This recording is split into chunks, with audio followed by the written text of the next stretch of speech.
Hello and welcome to this week's video where I will be reviewing the Lamborghini Urus SUV. So let's dive right in.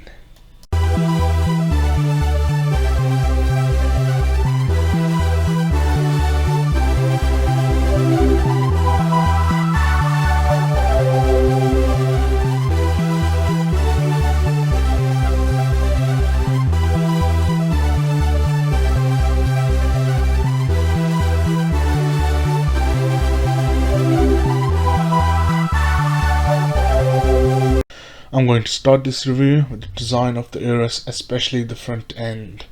Now, as this car is a part of the VW group, it shares much of its mechanical running gear, such as the engine, with other models part of the VW group, such as the Audi RS Q8. Therefore, Lamborghini had to differentiate the exterior from other models, and they have achieved that. The front end is very aggressive with sharp lines and a gaping bumper, which signifies that this is a Lamborghini and not some ordinary Audi. Moving on to the side, and again the car shares this overall stance with the RS Q8, however it has a sharper, more rakish roofline at the back. Also, the side of this car has more lines and creases than the Audi. Down at the back, the car has slim taillights and quad exhaust pipes, which add to the sense of sportiness and aggressiveness of this car. Proceeding to the interior, and the first thing one notices is that it's a fabulous design and everything is nicely laid out and feels nicely built. The center console has traditional Lamborghini traits such as the flip cover starter button and the drive mode selector. However, one thing that is disappointing is that a lot of buttons and switchgear has been carried over from various Audi models. One big example of this is the accelerator and brake pedals, which can also be found in an Audi A1.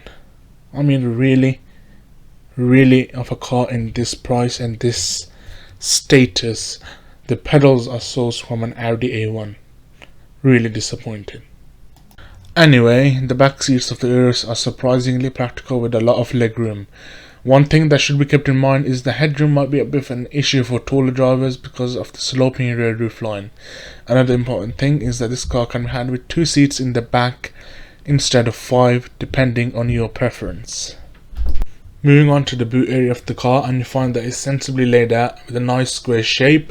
Official capacity stands at 616 litres, which is on par with competition and big enough for customers of this car. Now we come to the main party trick of the Urus, which is a 4-litre twin-turbo V8 with 650 horsepower and 850 Newton meters of torque. This allows the Urus to do 0 to 62 in just 3.6 seconds, which is insane for a car this size, and keep pulling all the way to 190 miles an hour. That's just mind-blowing. However, the Urus isn't just a fast car, it also handles exceptionally well, just like a Lamborghini should. But that is where a big disadvantage comes in. See, the Urus is an SUV, and SUVs, even sportier ones, are meant to have some degree of comfort, and the Urus lacks that. In order to make its handling pinpoint, Lamborghini has sacrificed its comfort, which means that an Audi RS Q8 makes more sense, seeing it has the same engine, is nearly just as fast, and is more comfortable. Not to mention over £60,000 cheaper. So in the Generalist verdict, the Urus gets a 6 out of 10, with the plus points being its dramatic looks and head turning ability with a good interior, while its negatives being its huge price tag, despite being not much different than an Audi RS Q8.